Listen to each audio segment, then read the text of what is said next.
The other thing that we seem to be asking them to give up, at least in the terms in which the North Korean government has set it up, is their dignity.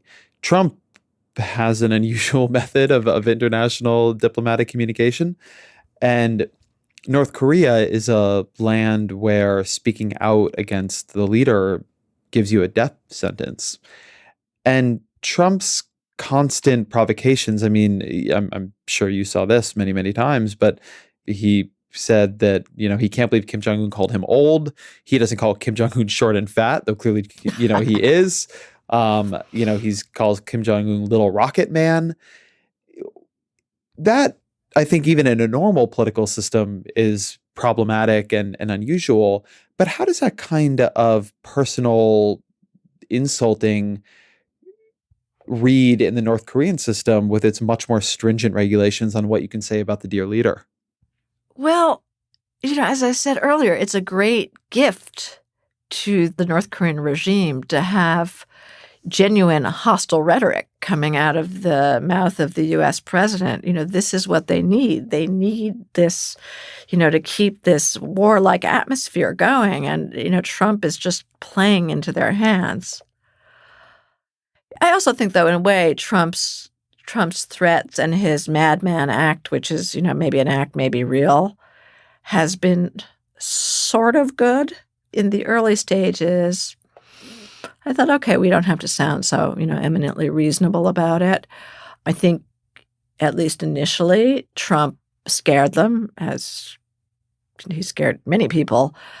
And that was not a bad thing. But, on both sides, you need more than hostile rhetoric. We had, an armada supposedly steaming towards North Korea. But when that armada turned out to be in Indonesia, I think they, saw like, well, we're faking it. But I do think they've been scared of Trump.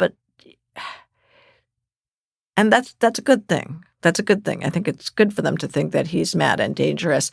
But you need something else. You need at the same time, there's not like one solution.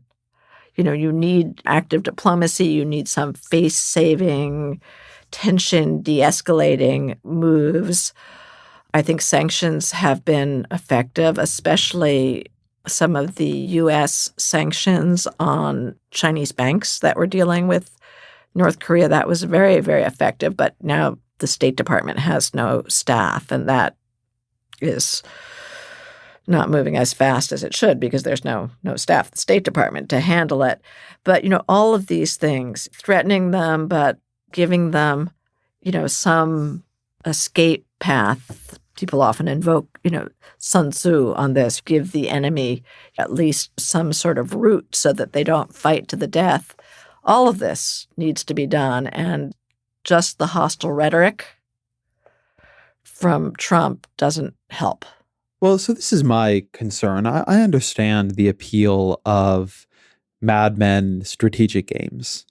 And obviously there's like a great deep literature and game theory about it. But most of the time that has a quality of both sides actually have a plan. And both sides are fundamentally rational, but pretending a certain degree of irrationality.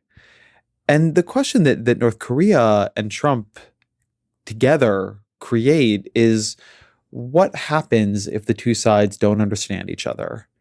If maybe they're not actually that rational? And if a series of provocations connected to domestic political considerations, connected to miscommunications, creates an escalation structure that ultimately nobody can back down from.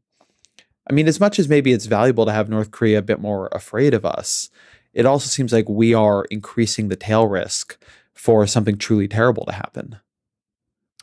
That's right, because it's very hard to have a controlled conflict in this atmosphere. If something happens, as it does periodically, the North Koreans shell a South Korean island, sink a boat, a missile goes astray. There are no lines of communication between the U.S. and the North Korea. I mean, there's some back channel stuff, but that's not at a military level. And, the North Koreans would be very motivated to, reach for their big guns to escalate because they need to go nuclear or chemical or biological early in an all-out conflict because they know that if they don't use it, it's going to be lost. And they feel their regime is going down.